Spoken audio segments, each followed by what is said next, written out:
Welcome to Kiss and Tell Stories. Enjoy the story and have a great time listening. No need to act. I'll be the villainess for your entertainment. After I used my bank card to help Henry Davis pay his tuition, I returned home and saw a baby wrapped in a diaper, placed in front of the carved wooden door. I was naturally unable to resist cuteness. Just as I was about to pick up the baby, a series of highlighted comments appeared in front of my eyes. She's here. She's here, the one who's going to raise the child is here. Finally, the child of the male and female leads can grow up in a healthy and well-off environment. Serve her right. The villainess tried to insult the male lead with money and break them up, but in the end, she's the one raising their child, and he'll take all her fortune and pull the plug on her life support. Karma. Too satisfying. The wicked villainess doesn't even know that in the end, her entire billion-dollar fortune will belong to the male and female leads. I chuckled. This plot is pretty intense, huh? The hand I had extended slowly retracted, staring at the endless stream of comments in front of me. I was filled with confusion and disbelief. 2 seconds later, I turned around and pretended to see nothing, walking straight into the house. The comments reminded me that I'm the villainess in a school romance story about a reunion after a long separation. The male lead is Henry Davis, the son of our family's driver. The female lead is Olivia, the daughter of our nanny. And I'm the biggest obstacle standing in the way of their happiness. I'm the heiress of a conglomerate. Henry Davis's father applied to work as a driver for my family. From the moment I met him, I fell in love and clung to him obsessively, refusing to let go, even repeatedly using money to humiliate him. But because of his father, the male lead was forced to endure my insults and quietly tolerate life in my house, all while forming a deep, mutual love with the female lead, Olivia. The baby from earlier was the result of them having a child before marriage. But since they're both still in school and have no means to raise a child, they abandoned the baby at my doorstep. Out of a moment of compassion, I took the child in and raised him. Later on, due to a misunderstanding, the male and female leads were separated, and the male lead was forced to marry me. He didn't love me, in fact. He even secretly gave me infertility medication, which only made me treasure that child as if he were my own, cherishing him deeply and treating him as my sole hope in life. In the end, the male and female leads reunited after many years. Devastated by a series of emotional blows, I was hospitalized in a fit of rage. The son I had considered my everything was the one who personally pulled the plug on my life support. From then on, the three of them were reunited as a family. Henry Davis successfully inherited all of my assets, rebranded Eva Corporation into Nova Corporation, and became the richest tycoon in the country. The driver's son and the nanny's daughter became a power couple, admired by all daughters for me. In the end, there was no one left to take care of my funeral. Back in the living room of the mansion, I sat on the sofa, staring at the endless stream of critical comments flashing before me. I couldn't help but let out a cold laugh in my heart. So the man who's currently so poor that he can barely survive by relying on me to afford school meals, he's the male lead who's going to ruin my life in the future. Just then, a maid rushed in to report, "Young Miss, Henry Davis has returned."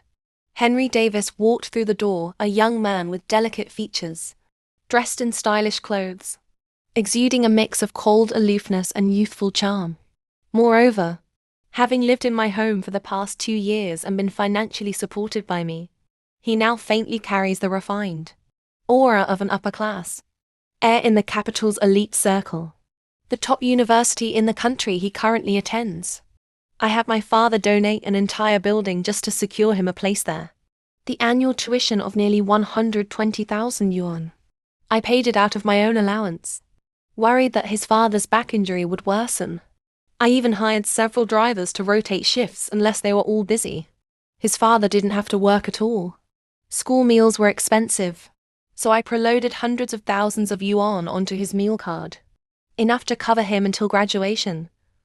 He's enjoying the best conditions imaginable, receiving things that ordinary people couldn't obtain, even if they gave it their all. And yet, he says I humiliate him with money, glaring at me with cold Hateful eyes, even going so far as to secretly drug me with infertility medication. Henry Davis stepped in front of me, the corners of his lips curving into a rare smile. Evelyn, on my way home today, I saw someone playing ring toss. I happened to win a rubber ball. I'm not really into childish things like this, but I figured girls like you might enjoy it, so I'm giving it to you. I glanced at him, a cold smirk forming in my heart. This rubber ball is a toy for infants to practice gripping. Are you sure this gift is meant for me? I sneered. You actually had the nerve to give me something so cheap. That remark seemed to strike a sensitive, insecure spot in Henry Davis's heart. His face immediately flushed red, then turned pale. You!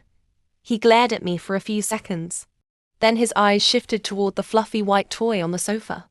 That fluffy toy was something I hugged while sleeping. And because it was slightly scrunched up, it looked quite a bit like a diaper. Just now, his eyes immediately softened as he stepped forward, feigning curiosity. What's this?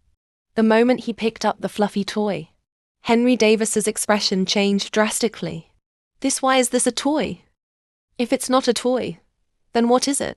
I smiled and asked, do you think I can just conjure a child out of thin air for you? Henry Davis looked around, but there was no trace of a baby anywhere. The entire villa showed no signs of anything unusual. His expression froze, lips pale and bloodless. Did you come home alone today? That's right, I replied, taking a calm sip of tea. But on my way back, I felt like someone was following me. I was worried it might be one of my father's enemies. So I entered through the back door. Those people are crazy, they won't even spare a child. I almost forgot to mention it. Did you notice anything strange when you came in? This is the most prestigious luxury villa district in the entire country, with top-tier security, yet it also faces the highest risks. Sometimes enemies of the elite manage to sneak in. If they find out there's a child here, they might kidnap it for ransom. Henry Davis seemed to realize the seriousness of the situation. His face turned ghostly pale and, no longer paying any attention to me, he rushed outside. Before entering the house, Henry Davis definitely didn't see the baby. After entering, he still didn't see it. So now, the baby is undoubtedly no longer there. But I didn't care whether the child had been taken away or eliminated. After all, it wasn't me who abandoned it. Just as Henry Davis rushed out, the screen lit up with a flurry of comments. So worried. I hope the baby is safe. This Villainess is heartless. How could she just watch a baby lying there and not care at all? Expressionless, I let out a faint snort. Then I made a phone call. The school administrator answered respectfully. Miss Evelyn, is there something we can help you with? I understand. Is this about the academic research program Henry Davis wanted to join? Rest assured, everything has been arranged. I want to cancel all support for Henry Davis. I cut in coldly. The other end of the line fell silent for a moment, and I continued. The money I just transferred to the school account should be considered a donation for upgrading the laboratory facilities. From now on, you don't need to show Henry Davis any favoritism just because of the Eva family. Treat him like an ordinary student. From here on out, he's responsible for his own tuition. If he can't pay, handle it according to the rules. There was a moment of stunned silence on the other end before they replied. Understood. The next day, I went to school as usual. As expected, Henry Davis had taken the day off, and that precious academic research opportunity had been awarded to someone far more deserving. When the university announced the final list, the screen once again erupted with chatter. Why isn't the Villainess following the script? That research program is crucial for the male lead. Without it, he won't be able to connect with renowned scholars in the field. How will he ever gain worldwide recognition later on? You're done for Villainess. Now that the male lead can't join the research program, your father definitely won't let you marry him. It'll be too late to cry then. Cry? I will make sure Henry Davis regrets everything.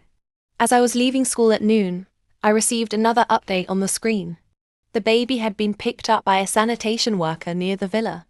That worker then made a deal with human traffickers, and the baby was nearly taken onto a high-speed train.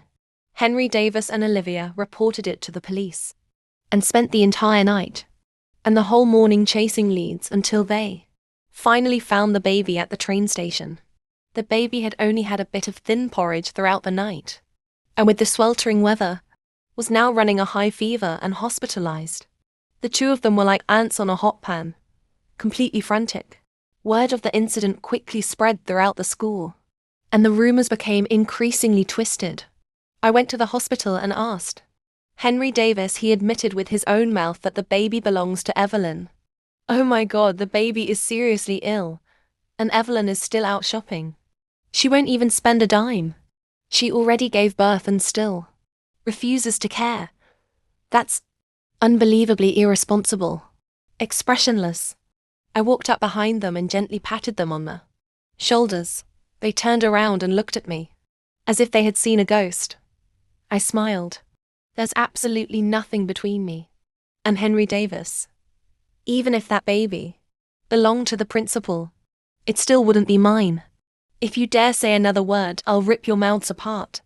Terrified, they scattered and ran. On Friday, while I was lying on the sofa admiring my freshly done nails, Henry Davis and Olivia finally returned with the baby in their arms. Both looked exhausted, probably thrown out by the hospital for not being able to pay the bills.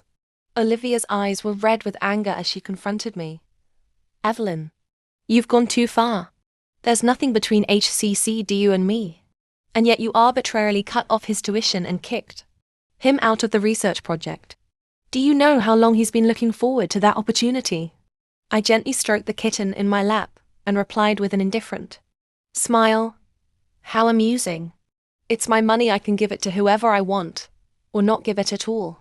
Why does it sound like I owe him something? Then I looked up at her. That research slot? He snatched it from someone else to begin with. Persephone Academy is the top business school in the world, filled with global talent.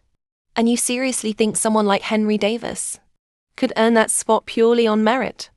Olivia widened her eyes, speechless. Evelyn. Henry Davis pushed her aside and stepped in front of me, his voice cold. I can overlook everything else, but that day you saw the baby and ignored it. Because of that, the child was taken and ran a high fever all night. You must take responsibility. As long as you take care of the baby and help it recover, I'll let everything else go. Thick-skinned, aren't you? I lazily let out a mocking laugh. Was I the one who abandoned the baby there? You should be blaming the heartless parents who left it behind. What does this have to do with me? Henry Davis and Olivia's faces flushed red. Meanwhile, the screen filled with comments again. The villainess is truly hateful. The male and female leads didn't mean to abandon the baby. They were forced to. Damn it, villainous. Just adopt the baby already. The leads have suffered enough. Can't. You just raise the child in a good environment. You're just a tool. Please stick to the script. Raise the baby and disappear. That's all we ask. Honestly, something feels off. The villainess may be foolish and mean, but she has no obligation to raise someone else's child. Evelyn. Henry Davis snapped, his brows tightly furrowed. No parent would willingly abandon their child. They must have had reasons they couldn't speak of. If they had their reasons, what does that have to do with me? I said, curling my lips. By the way, is a box of condoms that expensive, Henry Davis? Henry Davis was at a loss for words. You really are a pampered heiress who understands nothing. I don't need to understand. I sneered. You just randomly brought a baby here, and now expect me to take care of it. Do you think my house is an orphanage or something? It's not an orphan. No parents. Then what do you call it? You. Henry Davis was so angry he was about to say something, when his eyes suddenly caught sight of my hand. His expression froze and he gritted his teeth, accusing. The baby is in the hospital, and you went to get your nails done. I paused for a second, then raised my hand and waved it in front of him. Yeah, pretty, right? Henry Davis looked as if he had just witnessed something utterly unforgivable. Each gem on your nails costs $2,000. That's enough formula to feed the baby for a month. You've got over a dozen gems on that set, but you wouldn't spend a single cent on the child. Evelyn, Why didn't I see how cold and heartless you were before? Is he insane? I gently set the kitten down, picked up the bird's nest teacup in my hand, walked over to Henry Davis and flung the entire cup of bird's nest right into his face. Henry Davis and Olivia's expressions changed in an instant. Olivia panicked and rushed over with tissues, handing them to Henry Davis. He wiped his face, trembling with disbelief and rage, pointing a shaking finger at me. You? What, me? I smiled and withdrew my hand, my voice calm. You should be thanking me, actually. That bird's nest costs 15,000 per gram. If it weren't for me, you probably wouldn't have the chance to taste something that expensive in your entire life. Henry Davis was so furious his chest heaved, and veins bulged at his temples. You've gone way too far. Olivia seemed to have reached her limit as well. She raised her hand, her face full of righteous fury, ready to slap me. I stood still, raising an eyebrow, looking at her with a half smile, half sneer. Her hand froze mid-air, stiff. I looked straight into her eyes calmly, and said in an indifferent tone, Go ahead, hit me. Why don't you dare now? If you slap me, just like this bowl of bird's nest soup, you won't be able to afford the compensation for the rest of your life. Evelyn. Henry Davis's voice trembled with anger. His eyes filled with disappointment as he looked at me. I used to think you were just a bit headstrong, somewhat arrogant, but still a kind-hearted girl who knew how to care for others. I was wrong about you. If it were before, I would have felt guilty, ashamed, and tried to salvage the image he had of me, hoping he wouldn't think badly of me. But now? Let him. I raised my eyebrows, my eyes cold as I sneered. Take that little orphan you're holding and get out. If you won't leave, don't blame me for calling someone to throw the two of you out. Henry Davis's hands, which had been hanging at his sides, clenched tightly into fists. The rage in his eyes looked like it was about to explode, judging by the furious expression on his face, like he wanted to tear me apart. I guessed if there weren't staff in the villa, always standing by my side, he might have actually laid a hand on me. Evelyn. Henry Davis's gaze was as sharp as a blade, cold to the bone. You will pay for what you've done today. When that time comes, even if you kneel and beg me, I still won't forgive you. With that, he immediately turned around and left, pulling Olivia, who was holding the baby, along with him.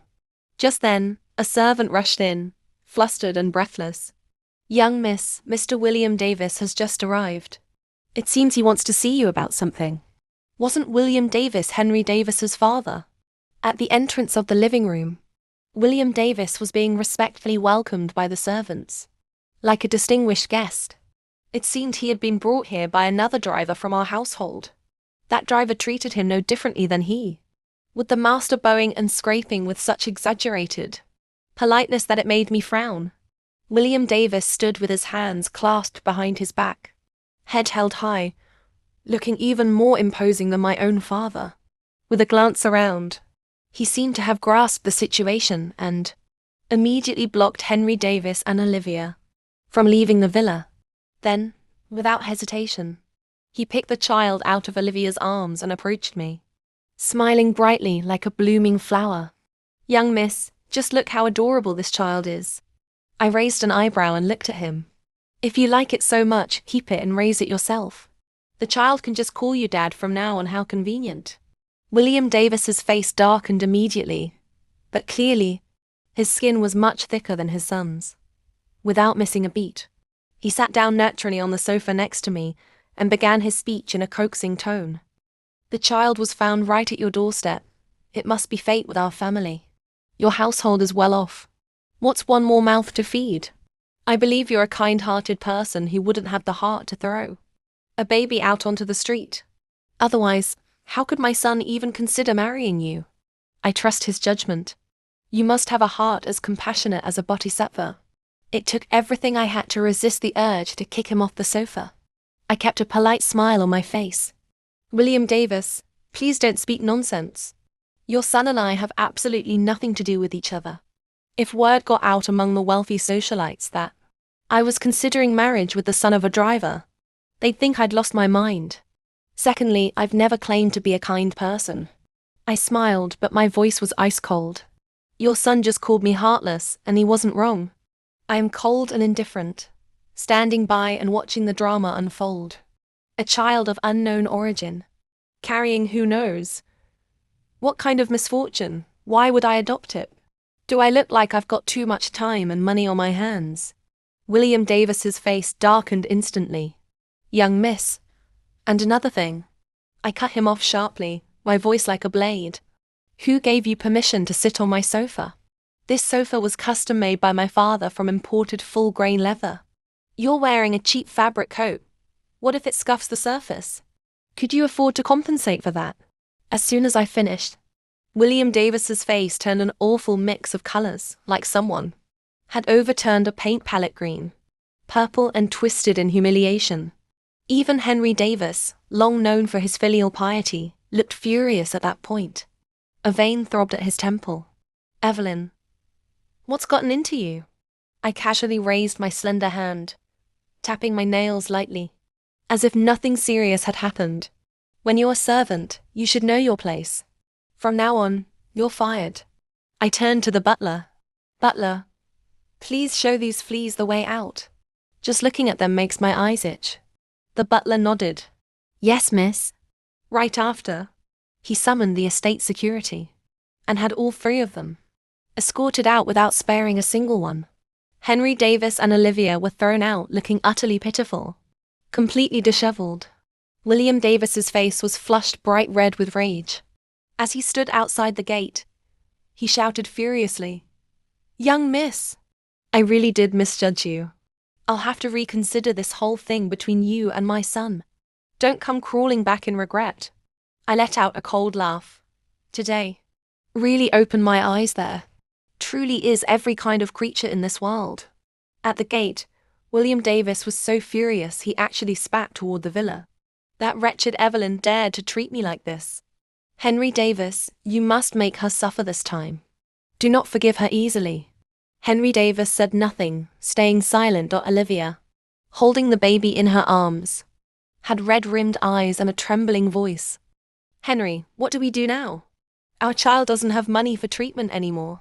Henry Davis lifted his eyes slightly. A shadow loomed in the depths of his gaze. Don't worry. I have a plan. 3 days later, I ran into Henry Davis again at school. At that moment, he was standing on stage in his role as the student council president, delivering the annual speech. Toward the end of the event, someone in the audience stood up and asked a question.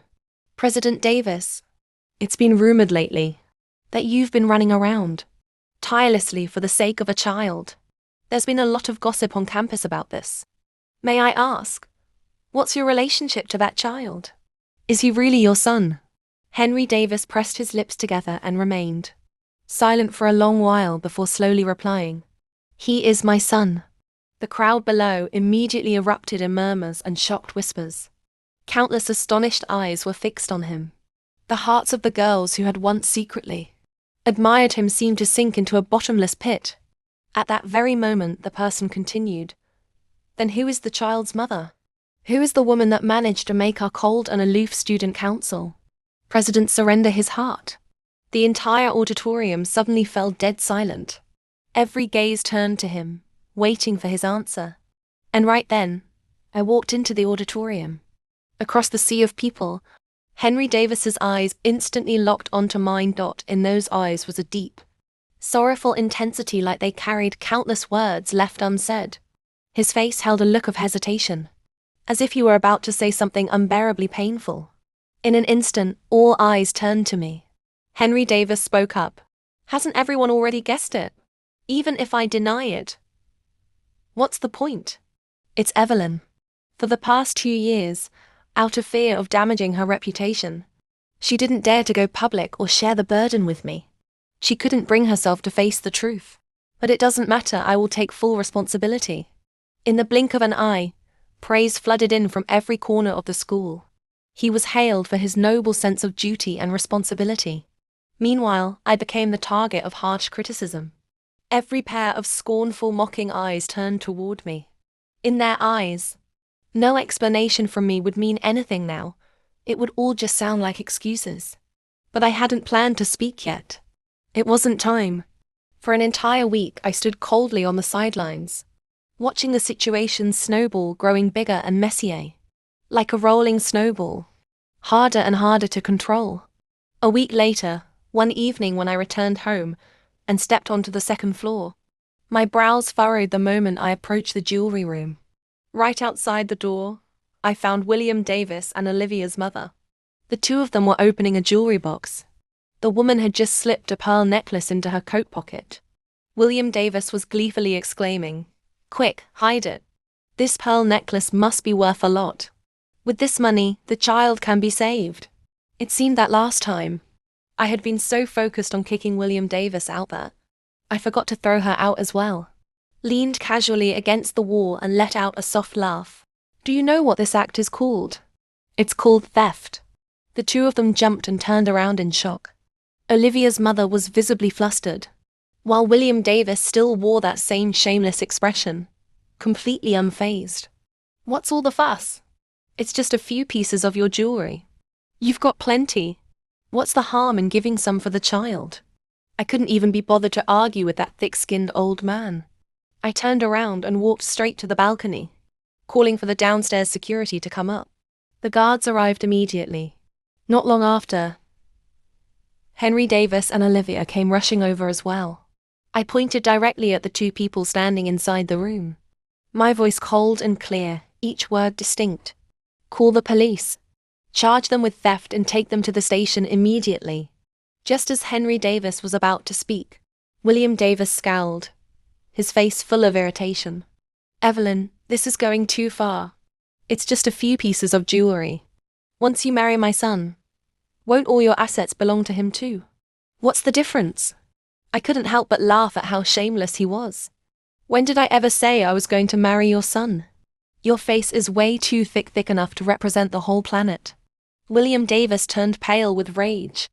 "I'm giving you a chance to fix this. If you don't know how to appreciate it, don't come crying and begging me later." I didn't bother responding. Instead, I turned and shouted, "Butler, why are they still here? Take them to the police station already." Right then, Henry Davis suddenly stepped in front of me, his voice dropping, as if he'd finally made a long and painful decision. "Stop making a scene. I agree. If you're willing to drop this and help the child get treatment, I'll marry you." My teeth clenched so hard the grinding echoed clearly through the room. An entire family that doesn't know the meaning of shame. I suddenly recalled those comments online calling it a forced marriage. What a joke. This so-called Henry Davis who was tolerating everything and reluctantly marrying me. In the end, wasn't it just about using my money to treat the child he and Olivia had together? He deceived me emotionally and financially, took everything, and yet managed to paint himself as the victim. How upside down was this world?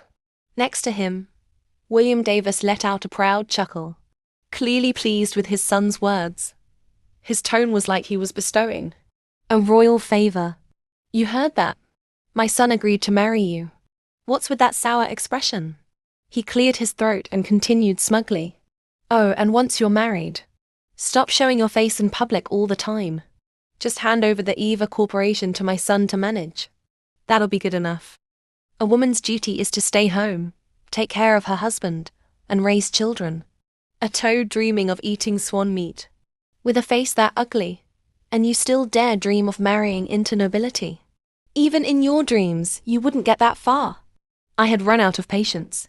I shot a cold glance at the butler. "Do you still need me to teach you what to do?" Seeing my resolute attitude, the butler immediately gave orders for the staff to restrain William Davis and Olivia's mother and drag them out. William Davis's expression changed drastically clearly. He hadn't expected me to actually take action. Panicked, he struggled and shouted, "Let me go. Our family would never allow a cold-blooded, stingy woman like you to step foot through our door. Let me go."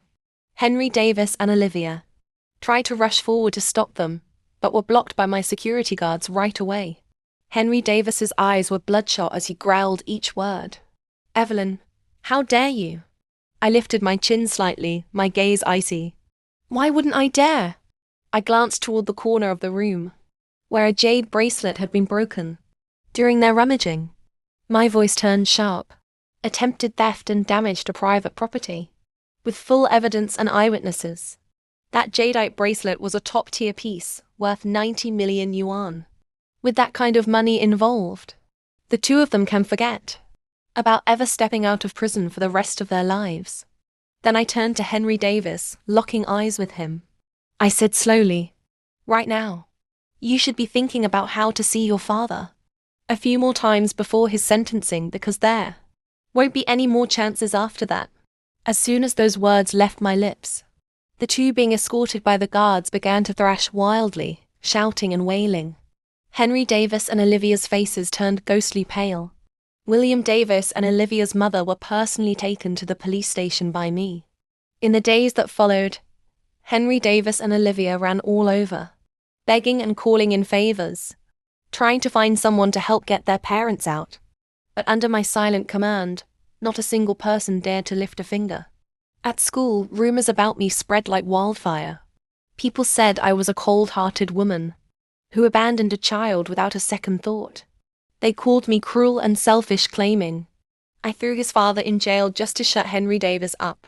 Public opinion was like oil poured on fire. The uproar reached its peak. That day, I was at the school's sports field discussing academics with a junior, when I unexpectedly ran into Henry Davis. After days of exhausting himself over his child and parents, he looked visibly haggard, his complexion pale, eyes bloodshot. He walked toward me. "Evelyn." My junior politely nodded and walked away. I smiled. "Is there something you still haven't finished?" Suddenly, Henry Davis gripped my shoulders tightly, his voice hoarse. "Please let my father go. He's an old man. You can't treat him like this." Perhaps because I'd been too well known lately, every eye around the sports field turned toward us. I pushed him off and stepped back, giving a faint, cold smile. "You shouldn't be begging me. Go beg the police." Henry Davis's eyes instantly turned red. He clenched his jaw, as though trying to suppress the fury boiling within him. After a long moment, he lowered his voice, almost pleading. "As long as you spare my father, I'll marry you right away." Still living in delusion? I curled my lips into a cold smile, my eyes scanning him from head to toe. My tone was blunt and razor-sharp. "Henry Davis, I won't deny that once.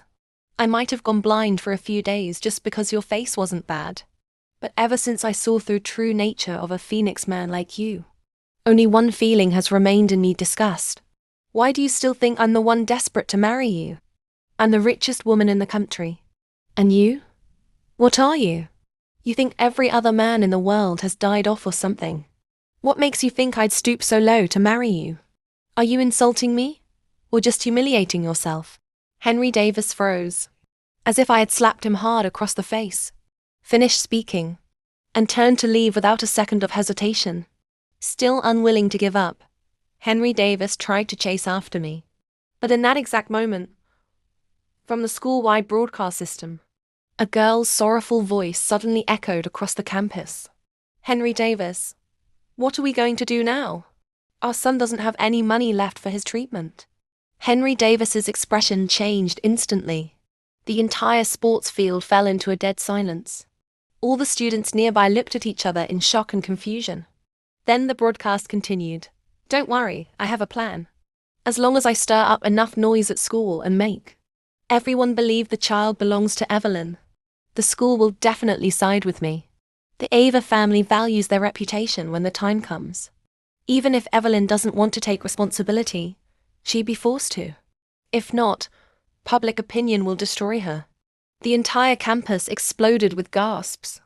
Shocked murmurs echoed everywhere. The revelation was so heavy, so outrageous, no one could have imagined it. But it wasn't over. The broadcast continued.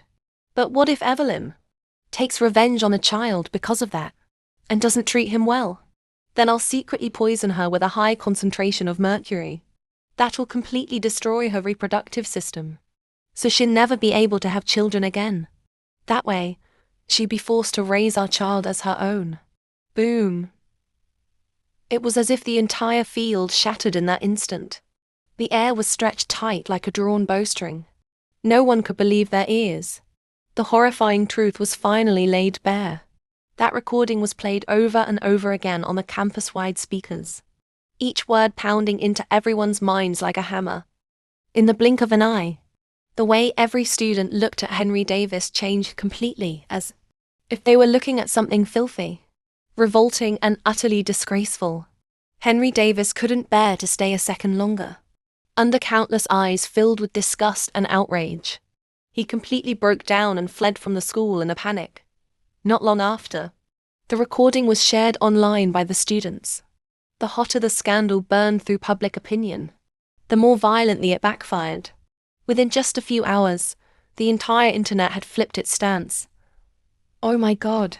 Here comes the modern-day male gold digger, living off someone else without shame, leeching off her family's wealth, forcing her to raise his child, and even poisoning her so she can never have children. That's pure evil. Not even TV dramas come up with men this ruthless. And now they're real. Everyone, steer clear of this kind of guy. Thank goodness the heiress came to her senses in time. Seriously, respect. Every comment, every post was like a razor-sharp blade, shredding the fake mask of morality Henry Davis had worn, from a once admired young man in the eyes of society. Overnight he became a public disgrace, a criminal reviled by all. Since that day, I never saw Henry Davis at school again. In this information age, news spreads like wildfire. I heard that now he's treated like a rat scurrying across the street, hated by everyone, with people eager to drive him out. I went to see my lawyer and confirmed that William Davis and Olivia's mother would never get out of prison.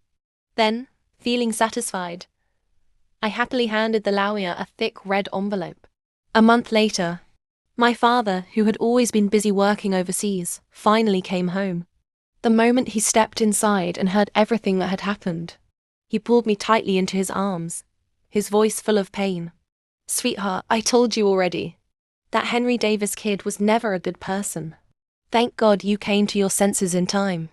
My eyes welled up as I threw myself into his embrace and softly replied, "Dad, I know now." My father had always known Henry Davis wasn't trustworthy, yet he never once stood in my way. Whatever I wanted, from childhood to now, he always did everything he could to help me get it. There were once countless comments saying I would meet a tragic end.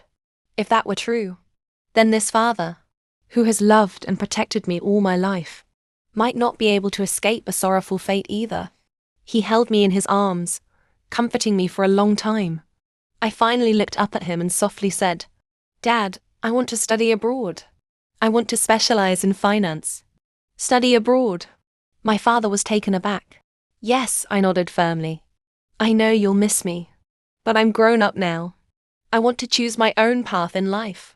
He went quiet for a long moment. It was clear he couldn't bear the thought. But after a long while, he finally nodded with red-rimmed eyes and said softly, "All right. If it's what you want, I'll support you no matter what." The day I left, my father cried as if his heart had been torn apart. I gently patted his shoulder and tried to comfort him.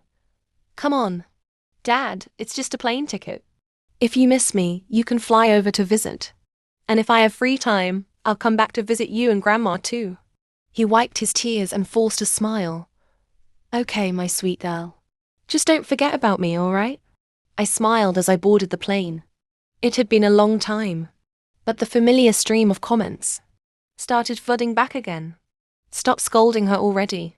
Look how things turned out now." I've been dying to speak my mind after the comments section was shut down for so long. At first, I was furious watching it, but now it feels so satisfying. I honestly think the female supporting character did nothing wrong. Why does she always have to be a stepping stone for the male and female leads? All the main characters are brainless. I support the second female lead flipping the script, becoming the main character of her own life. From now on, I'm her fan. Whoever dares to badmouth her, I'll go after them myself. Later on, while I was living abroad studying day and night, pouring my heart into learning finance, I started receiving updates about Henry Davis and Olivia from my father and a few old friends. After I left, Henry Davis reportedly came to my house multiple times, demanding to see me. Upon finding out I had gone overseas, he even began making plans to fly over to find me. But my father had him beaten up by some men, and that was the end of it. He didn't dare dream of seeing me again, nor did he ever show his face on campus. Just hearing his name made even the canteen cooks roll their eyes in disgust and turn away. At the start of the new semester, because he couldn't afford the tuition, Henry Davis was expelled. Olivia dropped out as well. The two of them crammed into a tiny rented room and toilet day and night, barely scraping together enough money to treat their sick child. As time passed, Henry Davis grew tired of that life. He became irritable, short-tempered, and turned to alcohol. Every time he got drunk, he would lash out at Olivia, pouring all his resentment on her. Someone who happened to witness the scene even recorded part of it on video. The clip spread rapidly and eventually ended up on my phone, sent by a former classmate. In the video, Henry Davis was staggering, violently throwing a beer can to the ground. He screamed in a frenzy, grabbing Olivia's hair, his mouth full of rage. "It's all your fault. You ruined my life. If you hadn't seduced me, if you hadn't given birth to that leech of a kid, I could have married Evelyn. I could have become the son-in-law of the Ava family. Everything, all of the Ava family's wealth was supposed to be mine. You ruined everything. You ruined me." No one knew how long Olivia had been enduring this, but this time, she finally snapped. She fought back and stabbed Henry Davis with a knife. He didn't die, but from that day on, he was left in a vegetative state. Olivia was arrested and is now awaiting trial. As for their child, in the end, the kid was sent to an orphanage. Whether it lives or dies from now on, it has absolutely nothing to do with me. I put down my phone and opened an email just sent by my advisor. Inside were detailed notes and academic comments on the research paper I had submitted. Every word was meticulous, thoughtful, and precise. I knew then, when the day comes for me to return, I will undoubtedly become the rightful heir of the Ava family, the most powerful family in the nation. Thank you all for listening. Don't forget to hit the like button and subscribe to hear more great stories as soon as they're released.